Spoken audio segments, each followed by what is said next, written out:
Selamat pagi semua Bapak Ibu Saudara. Haleluya. Luar biasa, apakah di sini ada yang diberkati Tuhan? Boleh lambai-lambaikan?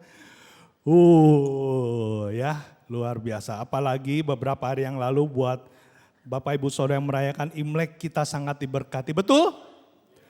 Apalagi H-1-nya sangat diberkati, betul?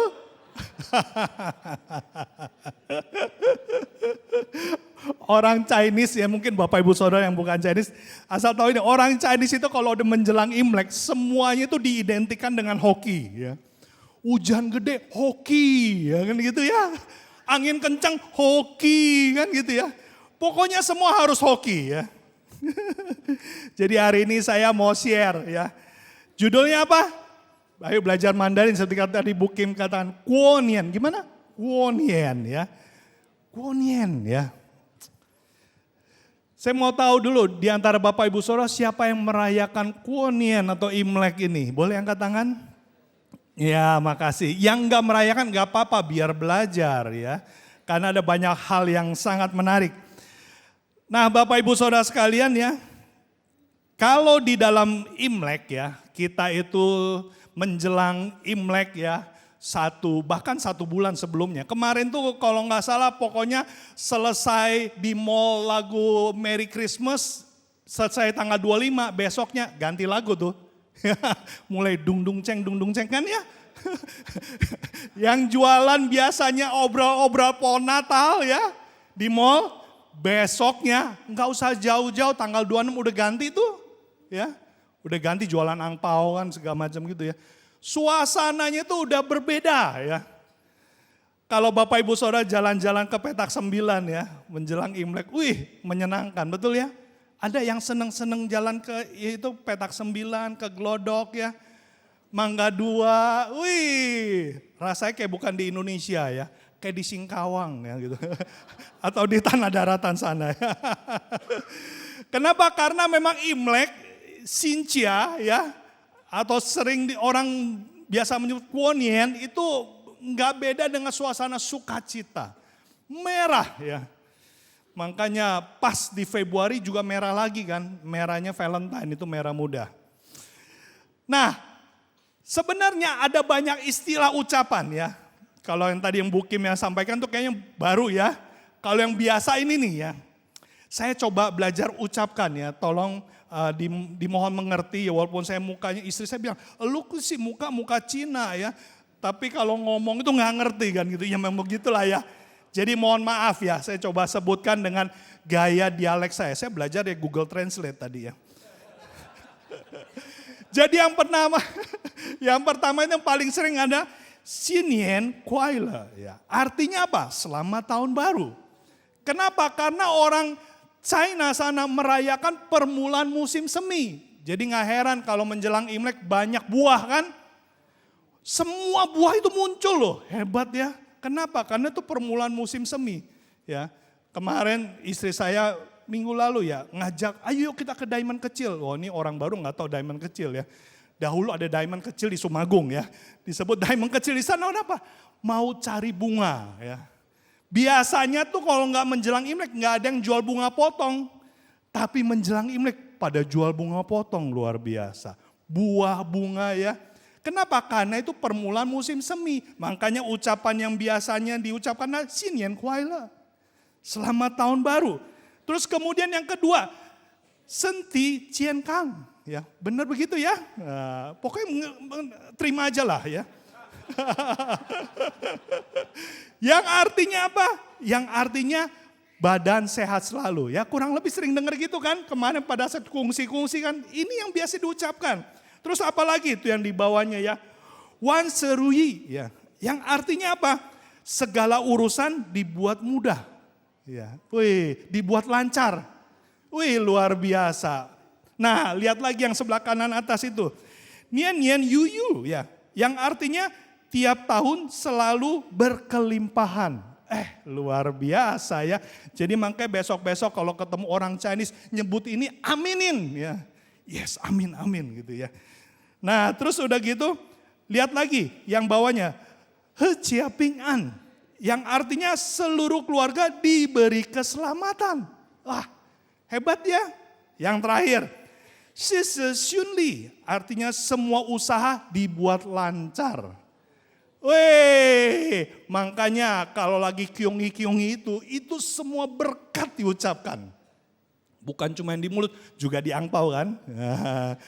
Nah, tapi yang menarik dari semua sebutan di dalam Imlek itu hanya satu yang tidak ada kalimat berkat itu, yang tengah itu tuh. Guonien. Artinya apa? Mengalahkan nien. Loh, kok beda sendiri? Yang lain-lain ucapan berkat cuma satu ini. Artinya mengalahkan nien. Sebenarnya apa? Nah, saya sangat bangga sama Allah kita ya. Karena Allah kita itu memakai semua legenda. Semua perayaan agama selalu ada pesan Injil di dalamnya. Ajaib loh Tuhan. Kenapa? Karena kita semua keturunannya sama. Kita semua keturunan Adam dan Hawa. Sama-sama yang pernah dengar cerita bahwa ada Allah yang menyelamatkan manusia. Membuat mereka keluar dari Taman Eden gak telanjang bulat.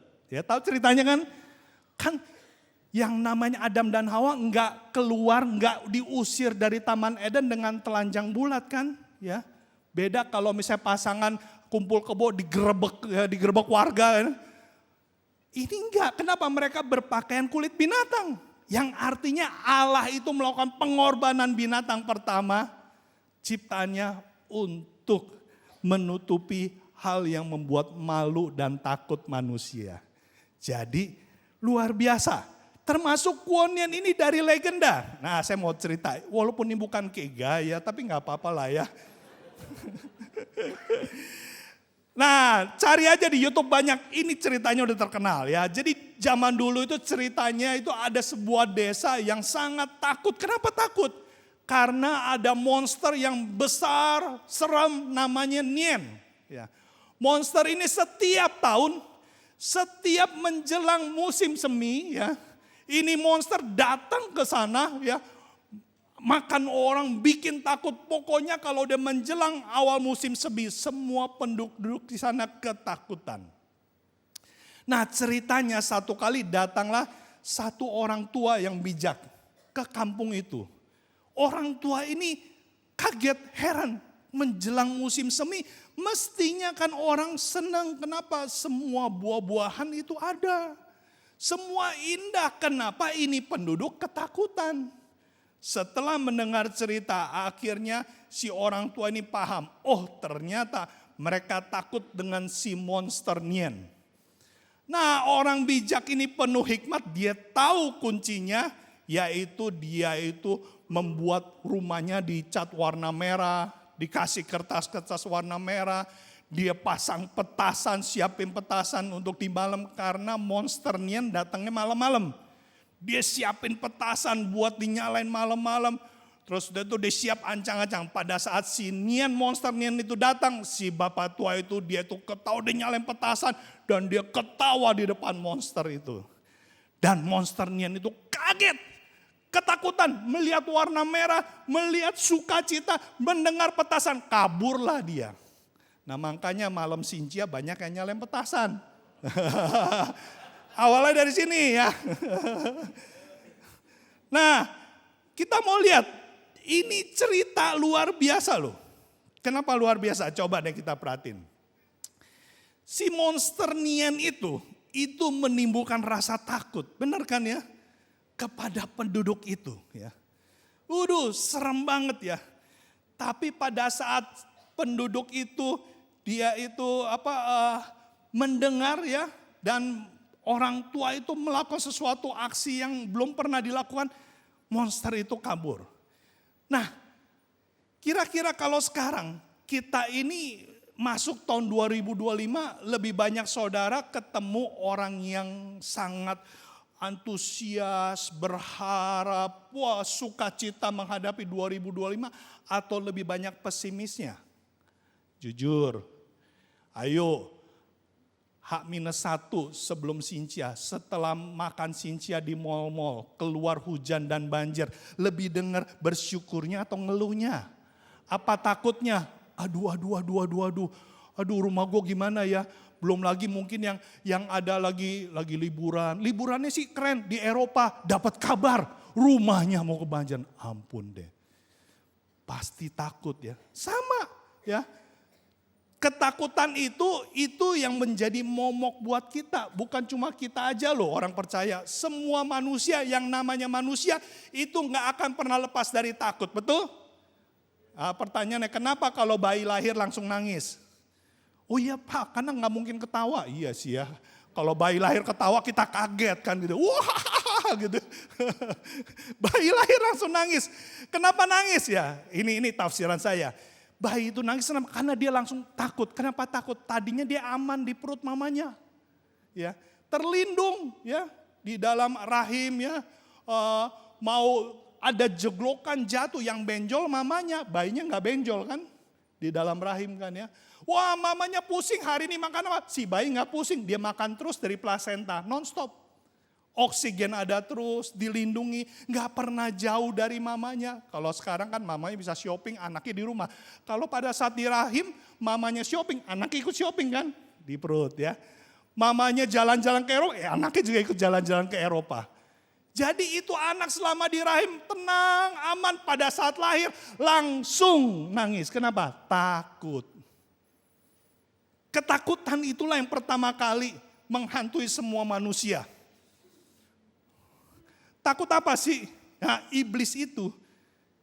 Iblis yang bikin takut kan? Kita tahu itu. Makanya film setan itu bikin takut. Tapi herannya kenapa makin banyak film setan? Ya. Orang senang ketakutan. Nah, takut apa sih yang biasanya sekarang kita alami? Nah, yang pertama itu takut gagal. Ya. Kenapa banyak orang takut gagal ya? Tahu gak Bapak Ibu Saudara, kalau orang takut gagal itu efeknya apa? Enggak berani coba. Ayo dong coba dong ya. Ayo lu jadi singer ya. Bukim ngajakin, ayo lu suara lu bagus ya. Lu kalau nyanyi di WC, bikin hadirat Tuhan itu sampai mencengkram satu RT. Lu ikutlah ya jadi itu, jadi singer. Nggak mau. Ya. Takut gagal. Takut pada saat lagi nyanyi keseleo kan gitu ya. Kenapa? Karena takut gagal. Terus kalau orang yang takut gagal dia apa lagi? Nggak berani melangkah, betul kan? Aduh masuk 2025, gue nggak berani. Kenapa? Tahun lalu awal tahun biasa kayak gini gue sial. Karena tahun lalu di Januari dia sial, dia takut masuk Januari 2025. Ada lu yang kayak gitu, benar ya? Ada yang ulang tahun mati-matian gak mau dikasih kue ulang tahun. Pernah ketemu gitu? Kenapa? Takut. Takut apa? Takut ketahuan umurnya. Ya, jadi pokoknya takut ya. Tidak berani komitmen, terus apalagi takut rugi ya. Ini takut rugi banyak kita hadapi. Jangankan orang yang belum bertobat, orang yang udah bertobat aja sering ya. Artinya apa? Nggak berani berkorban. Ya. Pak Tommy ngajakin, ayo dong lu yuk, bantu melayani. Kita Abalov Cakung mau setiap ibadah kedua, betul ya? Dapat bocoran nih ya. Oh ya ikut dong supaya kita banyak pekerja. Gak mau ya, kenapa? Aduh kalau gue nanti melayani, emang gue dibayar? Ya. Tahu sendiri parkir di depan tuh mahal loh. Kalau gue itu melayani mulai dari pagi sampai selesai itu berapa duit? Emang gue dibayar sama gereja, takut rugi ya. Karena takut rugi jadi gak mau coba ya. Terus apa yang gak mau berkorban dan gak berani mengasihi. Saya pernah ketemu orang gak berani nikah loh. Kenapa nikah? Janganlah ya. Ntar gue nikah, gue mau cari nikah nanti cari perempuan yang sempurna. Wih luar biasa. Dia dapat orang yang sempurna, perempuan yang sempurna, dianya yang gak sempurna kan gitu ya. Wah ada juga yang gak mau punya anak, benar kan sekarang banyak kan pasangan menikah child free. Ya. Makanya ada kelas parenting tuh ya. Kenapa? Gak berani punya anak. Ya, kenapa? Takut rugi. Kalau punya anak repot, kita gak bisa honeymoon terus. Ya. Harus ada anak. Dengar-dengar kalau yang punya anak awal-awal kita lembur loh. Gak bisa tidur enak-enak loh. Mesti jagain bayi segala macam. Takut rugi. Terus apa lagi? Takut ditolak. Gak berani ngusul. Kalau rapat, diem-diem. Pak Albert nanya, gimana lu ada usul gak? Sama. Sama terus ya. Tapi selesai rapat di luar dia yang paling banyak usulnya. Kenapa gak berani ngomong? takut ditolak, ntar gue ngomong nanti gue ditolak lagi ya. Ini ketakutan. Terus apalagi? Takut apa kata orang.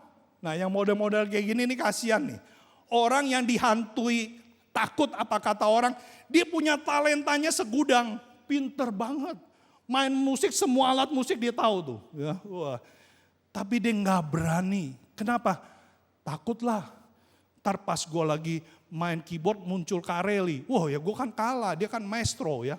Gue lagi baru mulai gebuk drum muncul Kak Asep. Waduh gebukannya luar biasa tadi. Aduh gue takut ya. Apa kata orang ya. Apa kata dunia ya. Nah kira-kira kalau orang yang hidupnya model kayak gini bisa berbuah gak? Enggak lagi ya. Ada yang bilang tanah mana yang paling mahal? Ayo tahu gak tanah mana yang paling mahal? Yang paling mahal tanah kuburan ya. Kenapa? Di sana banyak dikuburkan semua talenta yang gak sempat dilakukan. Dibawa pulang hati.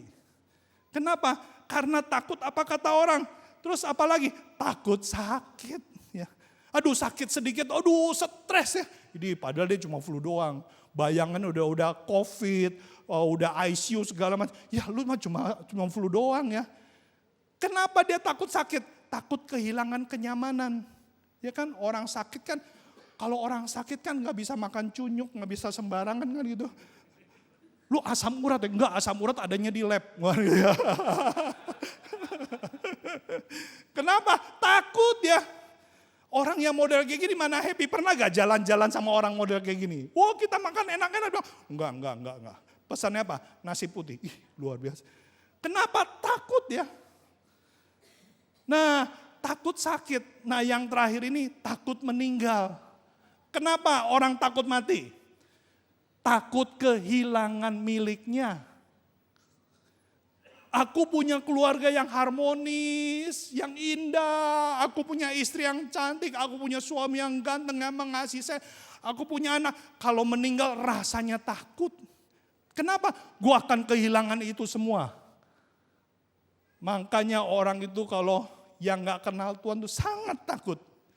Kenapa? Dia akan kehilangan semuanya menuju ke sebuah dunia yang dia gak tahu jelas. Dia gak bisa bawa tuh apa yang dia dapat di dunia. Ini semua takut itu bukan dari Tuhan. Itu semua takut itu datangnya dari iblis. Ya. Nah, jadi ceritanya si Nian itu kan, dia selalu menakuti penduduk itu pada saat ada orang tua dan dia ada hikmat. Dia pasang merah-merah, dia nyalain petasan, dia sukacita, dia ketawa. Dan akhirnya si Nian ini kabur. Ya. Nah, luar biasa kan? Hanya cukup merubah status saja, Niannya kabur. Hanya cukup merubah status saja, si monster kabur. Jadi status penting. Nah kita mau lihat ya firman Tuhan ya. Ibrani 2 ayat 11 sampai 15 ya. Kita mau baca sama-sama ya. 1, 2, 3 pelan-pelan. Sebab ia yang menguduskan dan mereka yang dikuduskan, mereka semua berasal dari satu. Itulah sebabnya ia tidak malu menyebut mereka saudara. Katanya, aku akan memberitakan namamu kepada saudara-saudaraku dan memuji-muji engkau di tengah-tengah jemaat. Dan lagi, aku akan menaruh kepercayaan kepadanya. Dan lagi, sesungguhnya inilah aku dan anak-anak yang telah diberikan Allah kepadaku. Karena anak-anak itu adalah anak-anak dari darah dan daging. Maka ia juga menjadi sama dengan mereka dan mendapat bagian dalam keadaan mereka. Supaya oleh kematiannya ia memusnahkan dia, yaitu iblis yang berkuasa atas maut. Dan supaya dengan jalan demikian ia membebaskan mereka yang seumur hidupnya berada dalam perhambaan oleh karena takutnya kepada maut.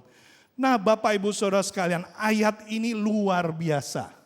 Buat Bapak Ibu Saudara yang belum pernah menerima Yesus sebagai Tuhan, Perhatikan baik-baik ayat firman Tuhan ini. Ini akan mengubah hidup saudara. Di sini dikatakan bahwa Ia ini siapa? Ia ini Yesus. Ia menguduskan. Dan mereka yang dikuduskan, siapa sih yang dikuduskan oleh Allah?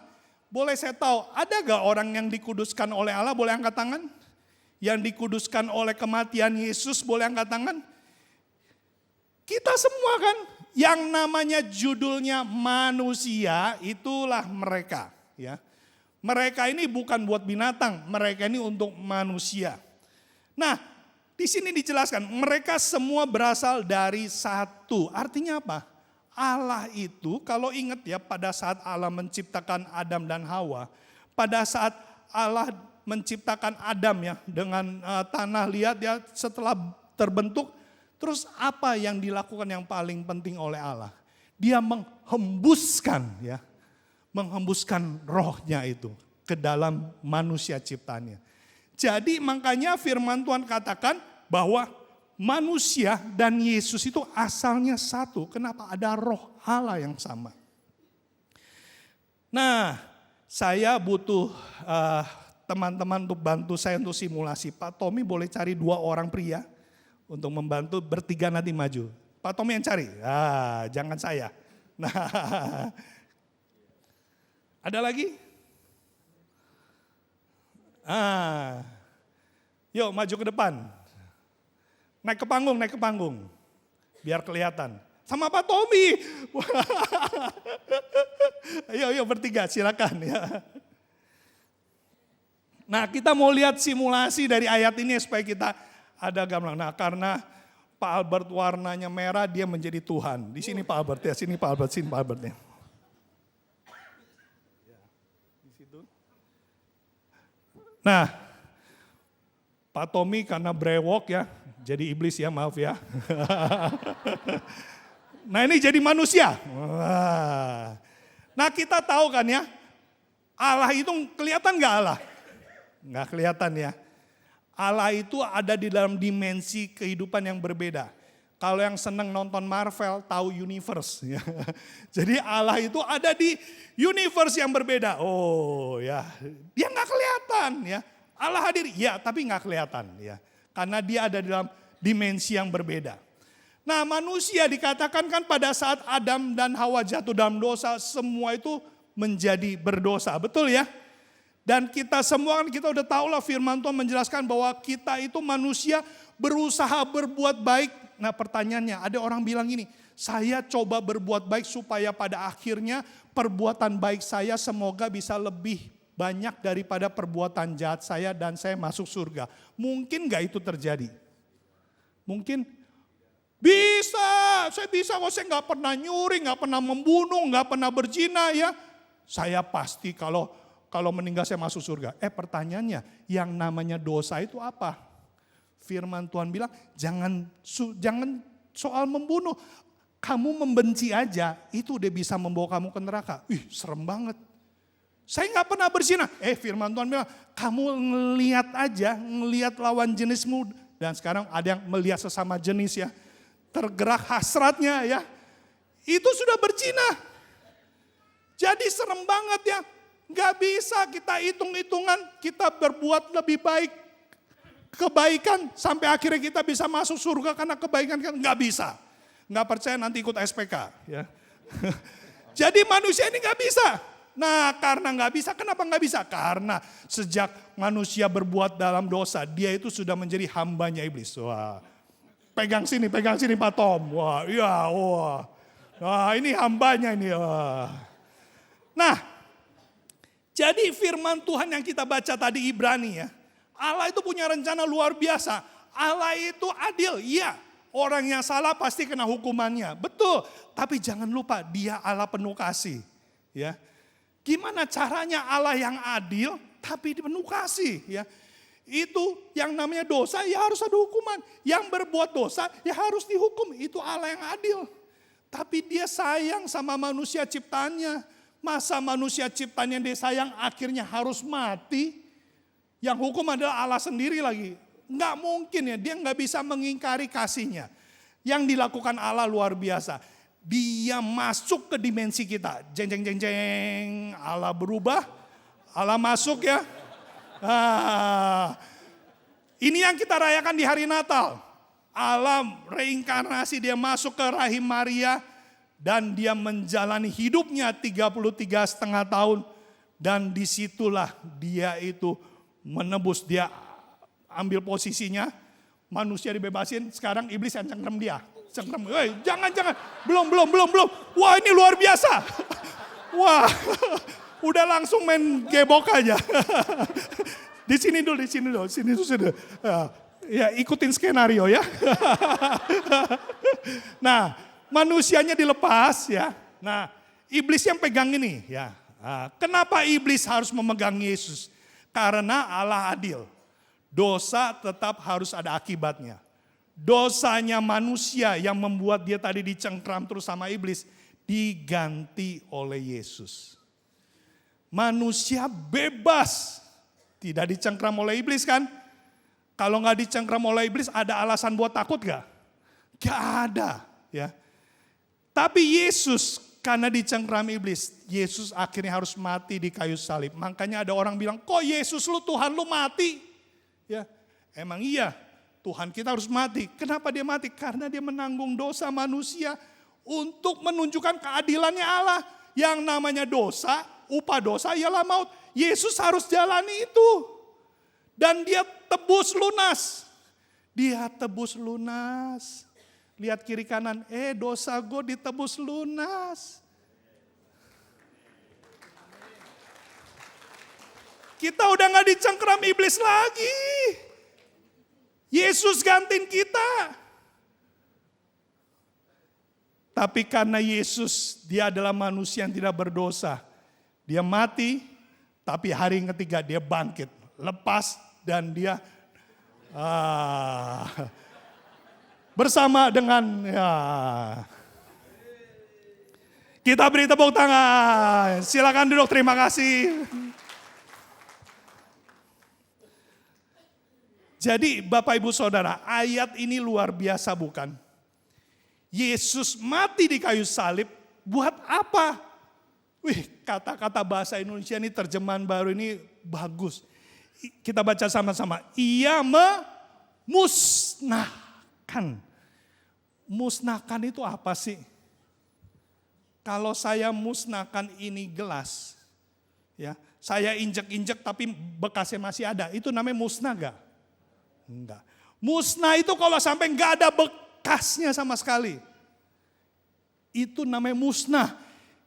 Yesus bikin habis, hilang dia dari hidup kita. Ia memusnahkan dia, yaitu iblis yang berkuasa atas maut. Jadi yang berkuasa atas maut itu sudah dimusnahkan dari hidup kita. Supaya dengan jalan demikian ia membebaskan mereka yang seumur hidupnya berada dalam perhambaan oleh karena takutnya kepada maut. Jadi Bapak Ibu Saudara, kalau baca ayat ini, kita yang sudah menerima Yesus sebagai Tuhan dan Juru Selamat, seperti tadi Pak Andre yang contohkan itu, apakah kita ada alasan untuk takut? Ada alasan untuk takut? Takut rugi, takut gagal, takut apa kata orang. Ada gak kita alasan untuk itu? Ada gak kita alasan takut sakit? Ada gak alasan kita takut mati? Kalau di dalam Yesus kita punya segalanya. Karena orang yang terima Yesus sudah dijamin oleh Yesus. Dia punya rumah di surga. Dia punya segalanya. Tidak ada yang perlu ditakutkan lagi. Nah, kita mau lihat. Jadi, iblis itu pada saat dia itu berhadapan dengan darah Yesus, dia ngacir. Kenapa? Merah darah Yesus mengingatkan dia akan kekalahannya dia. Yang tadinya dia pikir menang karena bisa membunuh iblis di kayu salib, ternyata itu titik balik. Manusia itu sebelum Yesus datang udah gak ada harapan, hopeless ya. Tapi karena kematian Yesus itu jadi titik balik. Iblis tadinya bersorak-sorai. Pada saat Yesus mati di kayu salib, saya mungkin bayangin tuh si iblis, pada pesta semua ya, luar biasa seneng kenapa? Tujuan mereka tercapai. Mereka bisa bikin berhenti rencana Allah. Tapi mereka tertipu. 3 hari kemudian justru Yesus itu bangkit. Dan mereka itu tertipu, makanya iblis takut. Makanya warna merah itu dipakai di Imlek.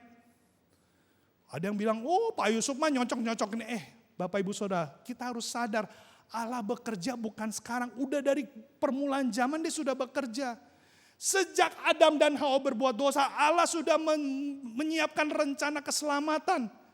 Darah itu sudah menjadi satu lambang penebusan sejak dari pertama kali manusia. Jadi kalau nggak kebetulan darah itu warnanya merah dan merah itu dipakai di Imlek. Kenapa? Untuk mengingatkan kita sudah bebas. Mereka bikin legenda bahwa merah membuat monster yang kabur. Betul, itu untuk membuat mereka itu mudah ingat bahwa iblis pun kabur. Jadi Bapak Ibu Saudara, kalau mau ceritakan Injil kepada keluarga kita yang masih toto segala macam, kita bisa bawa ke sana. Ya, ceritakan betul.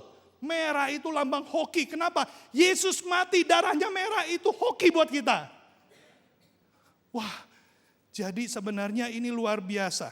Kita mau lihat ya ayatnya ini. Roma 10 ayat 13 sampai 15. Baca sama-sama. 1, 2, 3. Sebab barang siapa yang berseru kepada Tuhan, tetapi mereka dapat berseru kepadanya jika mereka tidak percaya kepada Dia. Bagaimana mereka dapat percaya kepada Dia jika mereka tidak mendengar tentang Dia? Bagaimana mereka mendengar tentang Dia jika tidak ada yang memberitakannya? Dan bagaimana mereka dapat memberitakannya jika mereka tidak diutus? Sebab ada tertulis betapa indahnya kedatangan mereka yang membawa kabar baik. Legenda Nian menceritakan tokoh orang tua memberikan kabar baik kepada penduduk itu sehingga mereka bebas dari ketakutan. Itulah inti dari Roma ini. Kalau Bapak Ibu Saudara tanya, kita mau masuk pemuritan tahun ini, sebenarnya tugas utamanya apa? Tugas utamanya ini, beritakan kabar baik. Kenapa? Lihat sekelilingmu, lihat orang yang kau bina, lihat di komselmu, di keluargamu, berapa banyak mereka terikat oleh ketakutan. Apakah saudara seperti orang tua itu ada belas kasihan? Aduh kasihan banget dia, gak pernah pede ya. Komsel jam 7 dia selalu datang jam 8, kenapa? 1 jam di depan cermin dulu ya. Periksa jerawat gue udah hilang belum ya. Kenapa takut apa kata orang? Masa sih kita gak ada belas kasihan dengan orang seperti itu? Setiap hari diikat oleh ketakutan. Kalau kita punya belas kasihan, ayo beritakan kabar baik. Itulah pemuritan. Itulah mau jadi pemurid, bahwa dia bebas dari ketakutan. Nah kita mau lihat lagi. Di Matius 28, ini amanat agung. Yesus katakan hal yang sangat penting, baca sama-sama. Karena itu pergilah, jadikanlah semua bangsa muridku. Dan baptislah mereka dalam nama Bapa dan Anak dan Roh Kudus. Dan ajarlah mereka melakukan segala sesuatu yang telah kuperintahkan kepadamu. Dan ketahuilah, aku menyertai kamu senantiasa sampai pada akhir zaman. Begitu pentingnya sampai Yesus sebelum naik ke surga, dia pesankan ini amanat agung. Tolong ya, kalian harus muridin, ajarin banyak orang. Supaya mereka itu tahu kabar baik. Mereka tahu apa yang aku ajar supaya mereka bisa bebas dari ketakutan. Kenapa sih manusia bebas dari ketakutan penting bagi Allah? Bapak Ibu Saudara ingat gak? Pada saat manusia diciptakan oleh Allah, manusia itu diberikan mandat tujuan penciptaan. Saya baca di Kejadian 1 ayat 28 ya, supaya kita ingat. Pada saat Allah menciptakan Adam dan Hawa, Allah memberkati mereka. Lalu Allah berfirman kepada mereka, beranak cuculah dan bertambah banyak. Penuhilah bumi dan taklukkanlah itu. Berkuasalah atas ikan-ikan di laut dan burung-burung di udara dan atas segala binatang yang merayap di bumi. Kalau setiap hari dihantui ketakutan, gimana bisa menaklukkan? Kalau kita setiap hari takut, apa kata orang? Takut rugi, takut sakit, takut mati, hujan dikit takut banjir. Semua serba takut, gimana kita bisa menjadi pemenang? Karena manusia diciptakan Allah untuk jadi pemenang. Desainnya Allah ciptakan Adam dan Hawa nggak pernah didesain untuk jadi loser, enggak. Jadi kalau saudara mau menjadi ciptaan yang sebenarnya, jadilah pemenang. Karena kita ditetapkan untuk menaklukkan, bukan ditaklukkan. Lihat kiri kanan, ada muka penakluk atau penakut. Bilang, kamu penakluk, bukan penakut.